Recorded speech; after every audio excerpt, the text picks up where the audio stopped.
right, good morning, Ibadan. Good morning, Oyo State, and good morning, Nigeria. This is the agenda, that program that brings you straight talk on issues that matter most to you. Well, I am Chike Ubogu. Well, still discussing 3 years of Bola Ahmed Tinubu as President of Federal Republic of Nigeria. The bold reforms, which includes the removal of fuel subsidy on May 29, 2023. Also look at the unification of the foreign exchange market, the tax reforms, and lots more. We were promised to deliver renewed hope. But for many families in Ibadan, in Okeogun, in Ogbomoso, Orire local government, Idianyure, even across the country, the immediate reality has been higher prices, squeezed income, and lots more. They have been facing real economic pain. Well, is this pain the necessary price for long-term gain? Or have the reforms missed the mark? Well, joining me in the studio is a man deeply invested in the vision. He is a renewed hope ambassador and a stalwart of the APC. Honorable Larry Jinodu, it's good to have you on the agenda this morning. Good morning. Well, good morning, Nigeria. We have so many things to discuss this morning. We'll also discuss post-primaries, post-party primaries. However, let's look at 3 years of Mr. President. Let's dive into it. Many Nigerians say May 29, 2023 was the beginning of the problem of the average Nigerian on the street. That word, that phrase, subsidy is gone, cause more pain than harm. Do you agree with them? I totally disagree with them. How? Because the reverse is the case. It's actually the beginning of revamping of Nigeria. It's the beginning of giving life back to Nigeria, because we were moving from a phase of mismanagement and deceit on the part of leadership over our economic issues, most importantly, and that of our structural political issues. So for anybody, I can excuse people that say that anyway, because they are not all of us know the economic implication that was brought on us by maladministration of the past. But many people say that day was the day the bitter pill was swallowed in Nigeria. That day where Nigerians left buying fuel at 185 naira to 500 naira, and it never came down. Where were we coming from? It was the day of the beginning of the emancipation of Nigeria from the claws of what do you call it, hawks in Nigeria. Are you saying they this were as a hell-bent? party man? Are you They were saying this as a hell-bent in Nigerian? milking the country. Are you saying this as a party man, or you're saying this as a Nigerian? I'm saying it as a realist Nigerian that believes in the mission and vision of our president, Asiwaju Bola Ahmed Tinubu, as a pragmatic leader who knows the onus, who knows what he's doing, and who has shown us practically that is a man that is result-oriented. How do you explain this, Honorable Larry Jinodu? How do you explain this to a commercial bus driver who used to buy fuel at 185 naira, and today he buys fuel at over 1,200 naira? His whole profit is gone. How do you explain the situation to him, telling him the past was a hoax and what we have today is true reality and the representation of every Nigerian? Funny enough, we are on the street. Funny enough, I remember during the onset of the government, when the whole issue of the last batch of fuel, when the fuel got up, there were still these remnants of crisis where we were queuing up. I remember that I saw some Okada guys at the filling station, and people were just grumbling that, oh, where is this government taking us to? And I took my time out to lecture them. And I told them that, do you know the situation we are in? Nigeria was living a fake life. I told them that it's like somebody borrowing money from LAPO, the usual microfinance banks. That's what the phrase we use in Ibadan. It's like somebody borrowing money from LAPO and only to be using the money to do big man, to throw party. I said, who does that? They said, no, it doesn't make sense. I said, that is what we were doing. But when you our previous government were borrowing to subsidize petroleum products. Have the borrowing stopped? They were borrowing to subsidize Naira. Naira was at the value it does not merit. Okay. And we were borrowing to sustain that fake value. Are we still borrowing today? We are not. The federal government is still borrowing. No. How we are borrowing and we will still borrow. We are still borrowing to service loans. Sorry, sir. We are borrowing for productive reasons. Nigeria productive? Yes. We are borrowing. What manner of borrowing do you compare to what we've been doing in the past? We've even borrowed more in this administration. What manner of borrowing? In the past, we were borrowing for wastages, frivolities. We were borrowing to service the fuel subsidy importation. That was wastages. Borrowing that were not accountable, that were not resourceful. But this time around, for an economy that has been grounded, but for an economy that was on the verge of total collapse, we are back. There's no company, there's no organization that want to revive their economy that won't. It's like somebody that has bleeded of blood.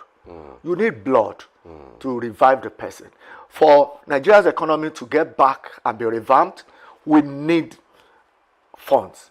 Nigeria was broke way back. I remember one of Nigeria's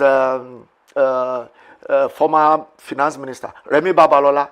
He did say it during the Jonathan administration, and he was sacked the following day, that NNPC is broke. If NNPC is broke, who is broke? Nigeria is broke. Nigeria has been broke all along. We're living a fake life. So Asiwaju Bola Ahmed Tinubu is more of a blessing to Nigeria. But there's nowhere in the world where you have reforms of this magnitude that won't come with its attendant pain, unfortunately. It's unfortunate, but it's inevitable, because we have to rewrite the wrongs of the past, and we will have to throw away the bad decisions of previous administration, whereby the previous government they were trying to do things that were popular with people, things that would make, that will rob the ego of the citizenry and say, oh, this government is doing well. But they were not in tune. They were not taking decision that was in tune with reality. So Honorable Jinadu, I find it interesting and so confused to understand the fact that the past administration happened to be an APC-led government under late Muhammadu Buhari, and then you have another APC-led government by Asiwaju Bola Ahmed Tinubu, and then the question is it not the same party, or is it that your party has no roadmap, that you blame the past administration? During the Jonathan era, our debt profile was about 48 trillion. But today, what we have is about 159.28 trillion as our debt profile, as it were. We were borrowing then, but Nigerians were still living fine. We were borrowing for frivolities. But they were still living not fine. Productive. Pure water was 5 naira. But today, one sachet of pure water is 50 naira. The economic indices do tell us that what we were doing then was wrong. So what are we doing now? Because the value of the naira. You see, Nigeria, we have moved away from what it used to be in the 70s to the early 80s. Then we used to have, Nigeria was a productive nation. But now, for the past 20 something years or 30 years, we have become a consuming nation. What's the balance of our trade? What's the balance of, we import more than we export. Now, when people bring in containers, in the olden days, when they bring in containers will take back goods. But now, containers will come, it's like you are paying for a double trip. Because once the container comes, there's nothing to carry. Very few. It's not to be compared to what we export, what we import. So, there's no balance in our trade. You say we are a producing nation. We are an importing nation. So are we producing? We are a consuming nation. We are just consuming what other nations were producing. Yeah. We are not producing majorly. Let me quote you. You say we borrow for to go back to yeah. the issue of we had production. Buhari. Yeah. We had Buhari before Asiwaju Bola Ahmed Tinubu. Under one party. Under the same party. You know the trajectory of our journey, where we were coming from. This problem did not start during Asiwaju Bola Ahmed Tinubu's era. It didn't start during Buhari's era. But rather, these are protracted problems over the years, in the last 40, 50 years, that has been coming down unchecked. But unfortunately, when Buhari came in, I know a lot of people will put the blame at the doorstep of Asiwaju Bola Ahmed Tinubu because he brought Buhari. Yes, Asiwaju Bola Ahmed Tinubu till today, till tomorrow, will still carry that blame. And he is not shying away from it. Each time he talks, he will tell you he carries Buhari's body. Do you know why? Buhari, it was supposed to be jointly managed administration in conjunction with Asiwaju Bola Ahmed Tinubu. But what happened? When Buhari got there, they shut the door against Tinubu, unfortunately. Very unfortunate. You know, Buhari was known to be a nepotist president. Under the APC. Listen. I'm sorry. We unfortunately had a Buhari that didn't listen to the wise advice of Asiwaju Bola Ahmed Tinubu. And when they shut him out, Asiwaju had to stay back. See, we have to thank God that Asiwaju brought in Buhari, because now we have demystified what the North used to categorize Buhari to mean. Buhari has been demystified. Because why? Buhari to the North was like a messiah. But now he was given the opportunity, he couldn't perform as expected. So he's been demystified.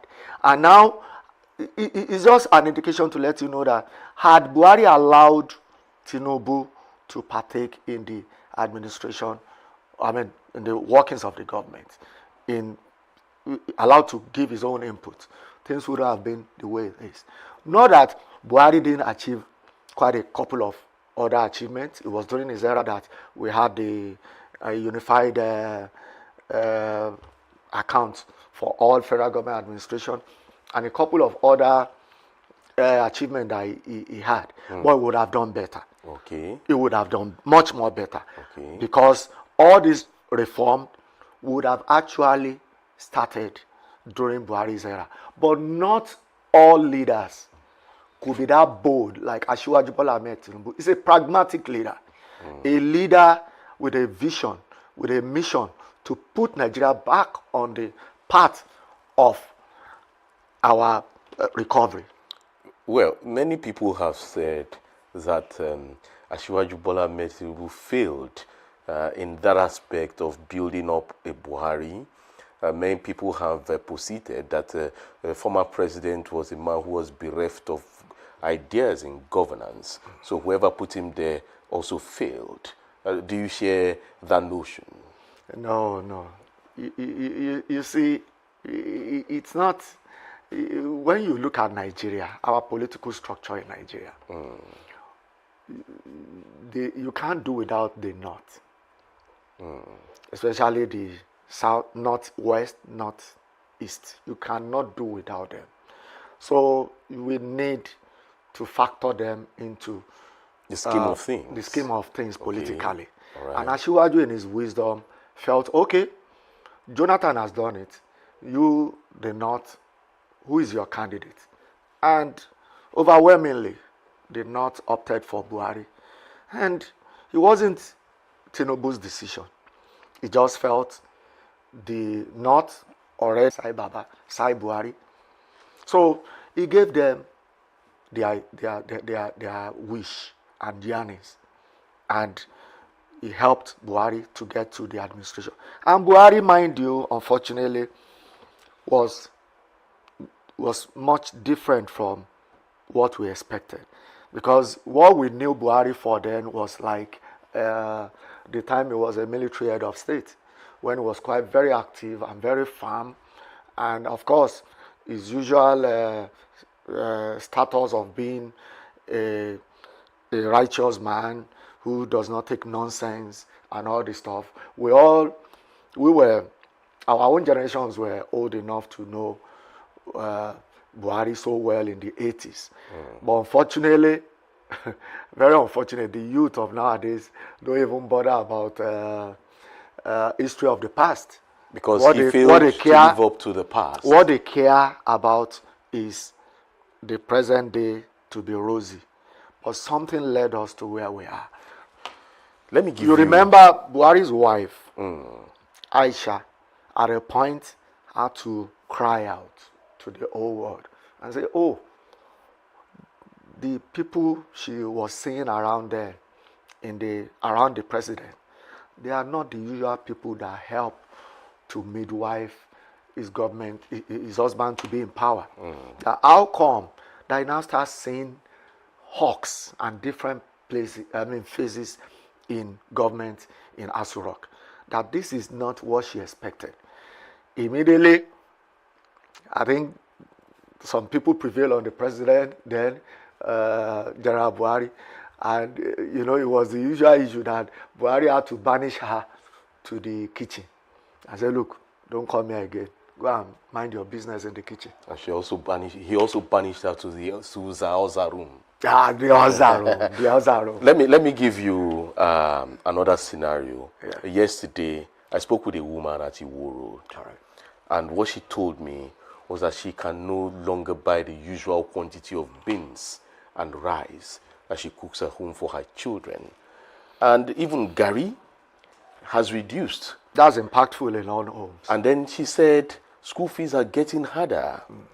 Transportation to work is killing her budget.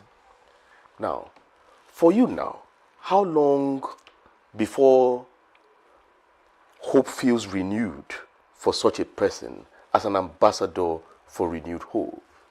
Thank you. We are all in it together. I can't lie to you, everybody. I'm not in government. I'm just a lover of the zeal and vision of Asiwaju Bola Ahmed Tinubu. I'm a member of APC, and I tell you, we are all in it together. We feel the same pain as an ordinary man on the street. So we go to the same market. There's no market for the rich or for the poor, except you choose to go to those mega supermarkets. Nobody forces you to their door. Then you buy at whatever price you get it. But what we have in Nigeria, we are all in it. The president told us before he got there and said, look, it's going to be tough to get back to normal, but we are going to get there. But we all have to, mind the pain that we are going to feel. That is a man that was truthful. Asiwaju Bola Ahmed Tinubu did not come to promise Nigeria heaven and earth. He told us it's not going to be an El Dorado. But now, from my own lens of view, the problem with Nigeria now is that we all have to be innovative. Oga, Chike, you need power. You need power to be innovative. I told many a times we think money You need power. Many a times, Oga, You need electricity to be innovative. many a times we think money is all in all, but you need proper thinking and strategy. Nigerians think.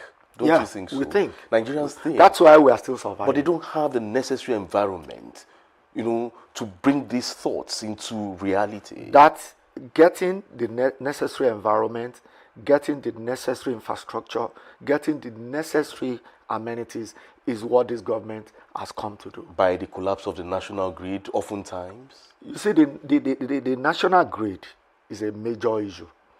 And during Buhari's administration, they've been working assiduously to put new machineries and other installations in the power sector. And I think when Tinubu came in, they upped the game. And now, definitely those things will take a little while before they start, manifesting.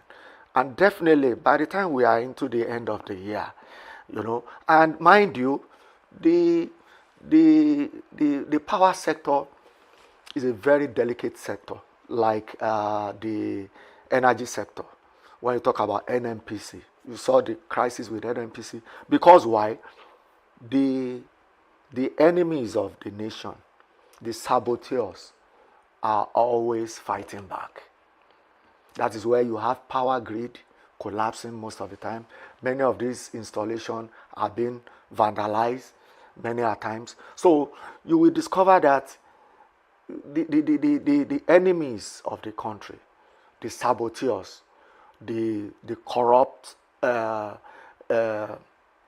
people behind the scene are always fighting back to get us back to business as usual.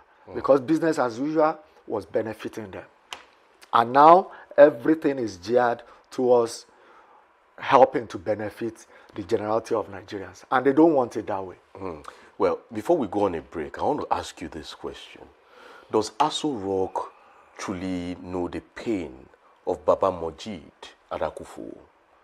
Do they know the pain of Iya Chukwudi in Foko? Does Aso Rock know the pain of Baba Lanre at Bonfoto? Do they feel the pain? Asiwaju Bola Ahmed Tinubu is a man of the grassroots. He has his feedback. He might not be on the street now, but he's a man that has structures. And he gets his feedback. And that is why most of these intervention programs were there to help assuage the crisis on ground. Mind you, people won't tell you. They receive interventions. The poor of the poor. They receive interventions. Who are the poor of the poor? We are not one of them, thank God. We don't know. We are not one of them. Does this money really get down to these people? Me and you, we are not one of them. Does the intervention get down to these Certainly it does. I've not seen any. Oh, you don't know them. If you know them, you will know. I'll come to Ibadan North, your constituency. Yes.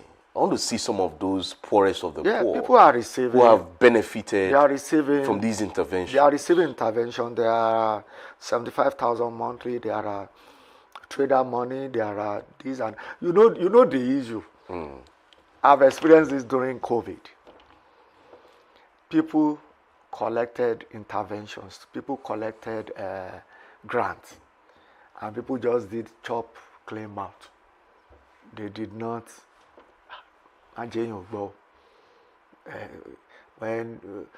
your yam is sprouting up, you cover it to chop.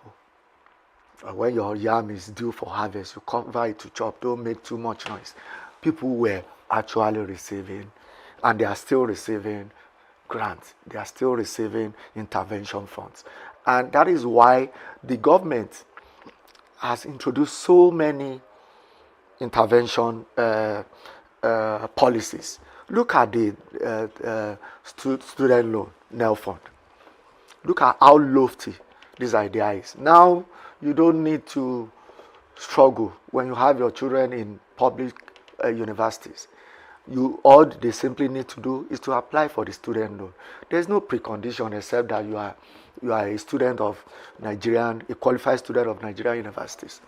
We have equally, those student loan is below 10%, almost like zero interest rate. All they care about is you being able to pay back the money. Look at that. We have consumer credit loan as well. Where people will collect loan under 5%. Okay. Well, we need to go on a break now. Well, when I come back from that break, just keep your messages coming on the app X at Dominion Cast. I'll be back in a bit. Don't go away.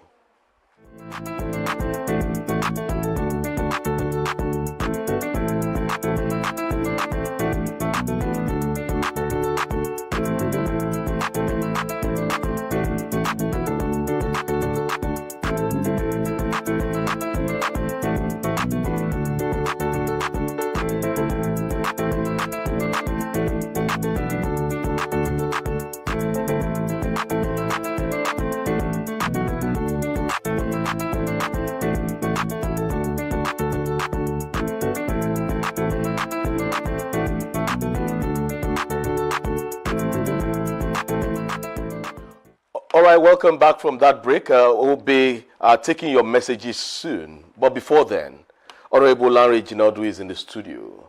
Let's talk about you. You're a member of the APC. Yes, sir. Ibadan North Constituency 2. Yes, sir. You contested, you wanted to become a member of the Oyo State House of Assembly, representing that constituency. Yes, sir. And at the end of the day, you were kicked out. You were not part of that process. You were screened out. I was screened out. Yes, you were screened out. You were kicked out. Not kicked out. You were kicked out. I stepped aside. You were screened out. You didn't step aside.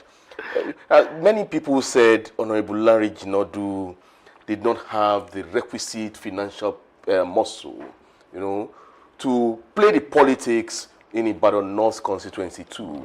What really happened? Far from that. I'm a party man. I'm a staunch party man. And I believe that our party's decision is the final. I am not somebody that will get on the street and start, get misbehaving just because you think it must be a do or die affair.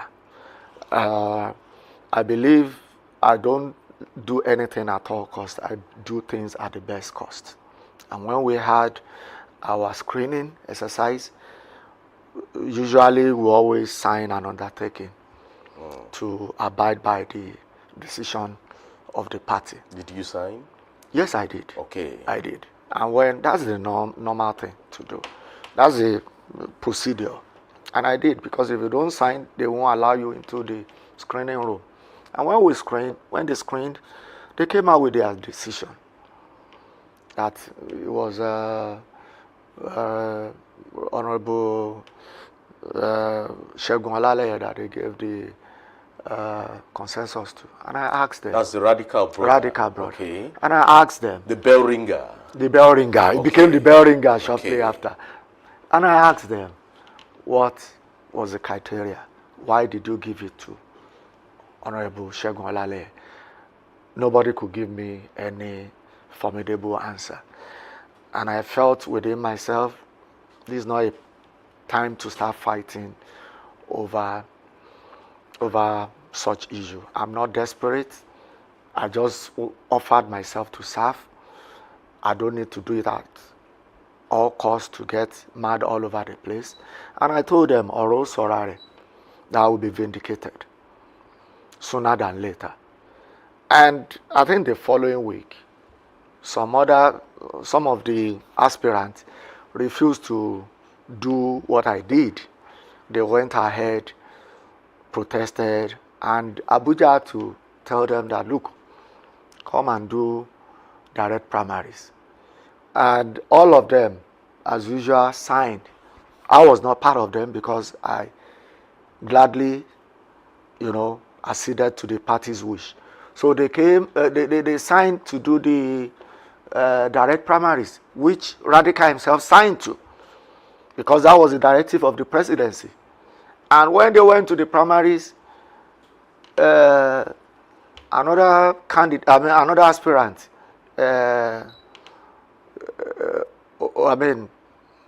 did well than Radical, did much better than him at the primaries, and he became the party's candidate. And I was surprised that shortly after, he started ringing bell all over the town, shouting. That is his trading stock. He's known to, that's why they call him Radical anyway, because he can be hysterical at times and do things the way he think, forcefully. He can Maybe he felt cheated. He won the first time. If there is anybody that felt cheated, Yeah. I think I have the right to say I am cheated. So Because you would why? have rang the bell. I wouldn't do that. It's not in my Okay, character. what would you have done? It's not in my character. Because why? When you talk about being loyal to the party, if you talk about being faithful to the party, if you talk about consistency, credibility within my party, APC, most especially in my local government, there is nobody that will compare to my record in the party. And when they said they gave it to Radical, I asked them, how did he merit it? This was somebody that has left the party in the past twice. He represented the party twice. He left the party on 2 different occasions to sojourn in PDP. And at any point in time, he's always running after tickets. And this is me. Come rain, come shine. I am a loyal party man. My loyalty is to the party, not to any individual. Even when we were doing governorship primaries where people have different kind of aspirants, I will still remain with the party's decision. And that is what APC is all about. APC is Baba Sokwe party. There's no problem about that. Your party is Baba Sokwe party? Yes, it's Baba Sokwe party. So there's imposition in your party? There is leadership. By imposition? Guide. There is leadership. And I can say APC battered consensus. Because we believe that, look, if we are not too careful, when you allow this lousy contest, people will bring in money to outsmart the genuine loyal party people. And in order to forestall that, look at past records. How did late Governor Lam Adesina become the governor? Lam Adesina didn't have so much money. So if you are saying Honorable Lanre Jinadu does not have money, I don't have the kind of money to throw about and bribe people. I wouldn't do that. I wouldn't induce anybody, because all my life I believe leadership and service should come with honor. Are you not worried that Abuja decided what happened in Ibadan North, and not even Ibadan North APC leaders to decide what happens in their constituency? Well, that blame will be put to the doorstep of our leaders in Ibadan North. Because same leaders, I believe, could have done it better like they've been doing it before. Because why? Like I said earlier, what was the criteria? Put it on the measure of standard. When I was made the Renewed Hope ambassador of my ward, Ibadan North Constituency 2, Ward 9, Mokola, Ibadan, I did not apply to be the ambassador. The leaders, same leaders of Ibadan North local government, deem it fit to say, look, why are you people fighting over ambassadorship in this ward? Is that not same ward that Lanre Jinadu belonged to? Call Lanre Jinadu is the one that is a loyal party man, is a man that has been working for the party relentlessly. Call him, is the one we will honor with the Renewed Hope ambassador. That was a decision based on merit, not on mediocrity. That was decision based on merit. It was the same leaders that took that decision. So I didn't know what went wrong this time around. So you believe as a Renewed Hope ambassador, automatically you should get the ticket? That's about the newest. Was that the agreement? That it was not an agreement. Okay. But I believe for the party to have honored me By reason, you should have been. by good reason and wisdom of elders, they should have based it on that measure of merit, Okay. not on sentiment. Oh, he's a son of my friend or whatever, and at the end of the day, oh, he's a son of one of our leaders, so we need to favor whoever. That But the person shouldn't who come into eventually play. won Yes. happened to be the son of one of your leaders in Ibadan North. Well, that's what I'm saying. Favoritism and whatever. I've put that behind me. I think we are too busy talking about the 2027 election, talking about working to ensure our victory at all levels. Would you contest I am again? not. I won't be that pedestrian to start crying over spilled milk. I'm not a bell ringer like you rightly said. Now you've seen the whole calculations, the whole things that conspired then. Now, do you think you still have that chance to contest again? Will you contest again? Let me make it clear here. By reason of offering to serve, I am not a position seeker. Wherever God wants, He puts. It is God that puts someone in position and backed by your people. If they deem it fit that you are due or you merit a certain position. I'm a loyal party man. I'm not in politics because of position. I'm in politics to serve and to make a good representation for our people. Not until you wear the tag of a position or title before you can serve. Service should be an embodiment of a willing leader. Are you not also worried that the best brains are usually not members of the House of Assembly that, legislate for the people? Well, in politics, we tolerate and we accommodate. And by the time we all get there, people will know who truly measure up and can deliver. You understand? So politics is very broad. Okay. And you don't need to go and take a professor to come and serve the people. Everybody should be given an opportunity, both the Okada man, both the trader in the market, everybody. As long as you have the school start. As long you have the minimum qualification, once the people want you there, you are entitled to serve. The onus is on you. Because they say you can take Will you contest in 2031? You can take a horse to the river. Yes. You cannot force it. Will you contest in 2031? 2031 is far. It's not far. It's far. When we're in 2025, we're talking about 2027. That's right. We practically deleted or edited 2026 from the political calendar in Nigeria in 2025. So 2027 is just there by the corner. Now, the same thing, 2031. Yes. Would you also want to come out again? Man proposes, God disposes. God has given us everything. What do you God want? preserve us. By the grace of God, we will be preserved beyond 2031. So you are preserved. Would you contest?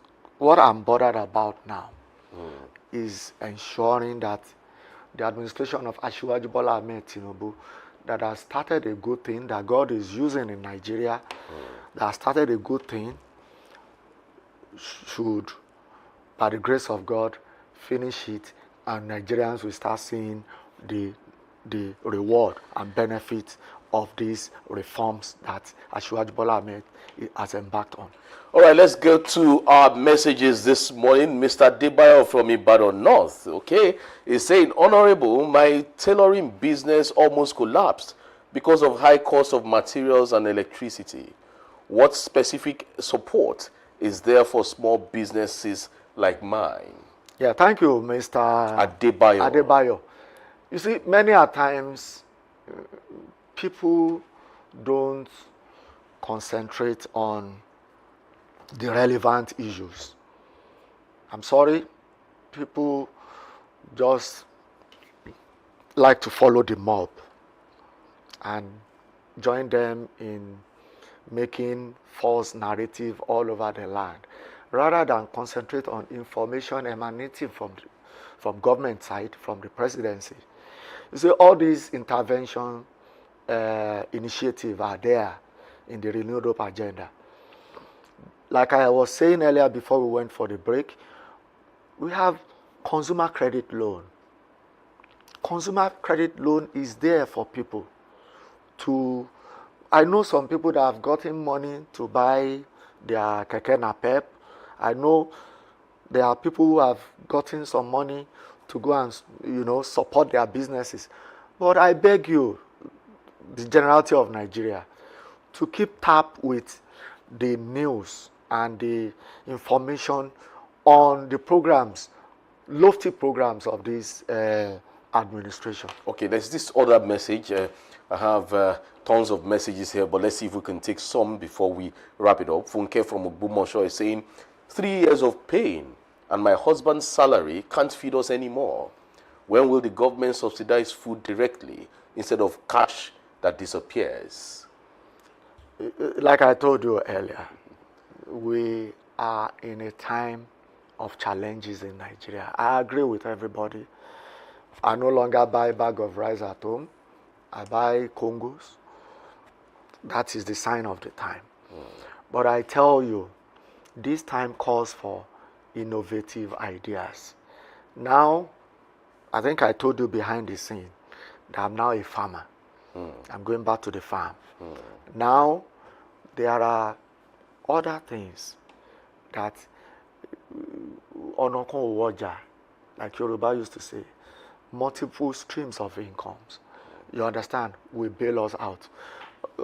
Somebody was calling me from US the last weekend, and he was saying people are suffering in Nigeria and you are still campaigning for Asiwaju Bola Ahmed Tinubu. I told him Asiwaju Bola Ahmed Tinubu is a reformer. He's reforming the economy. And I asked him, how do you work in America? Nigerians work only 9 to 4 or 5, and they go back home to sleep, most Nigerians. But in America, I said, I put it to you, how many work do you do in a day? He said he's into 2 different work daily.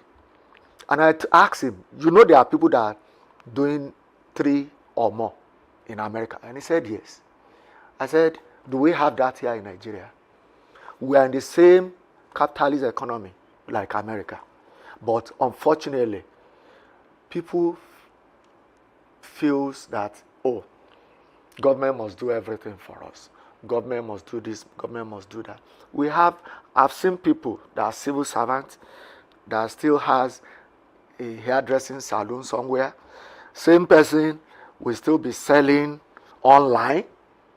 So many opportunities that are open nowadays. When my children returned from school, they were like, Daddy, you don't know this, you don't know that. I was just laughing that these people, you know more than us now. You are inclined digitally more than us. Those children in school, they make money legitimately more than the parents. Okay. But parents, they will still fall back on us and say, where is our dues? We have no choice. You keep paying. Yes. Those very brilliant ones among them will work on their phone. You will see them selling. You will see them marketing stuff. Some people are just marketing and they are collecting. I hope I have electricity to charge my phone, so I also market. Look, the President Bola Ahmed Tinubu promised us electricity in 4 years. The 4 years still remain 1 year. And if we don't, and if he doesn't give it to us, what do we do? He said something. We are on the verge of accomplishing that. Okay. And I tell you, Recently, the electricity has improved. One of the major problems that caused a major setback for our electricity generation was a gas problem. Gas shortage. Gas shortage. Yeah. And the shortage was due to the fact that Nigeria was owing the gas suppliers. And luckily, Asiwaju Bola Ahmed Tinubu has renegotiated and paid back the debt. So we are back on stream. All right, thank you so much, Honorable Larry Jinodu, for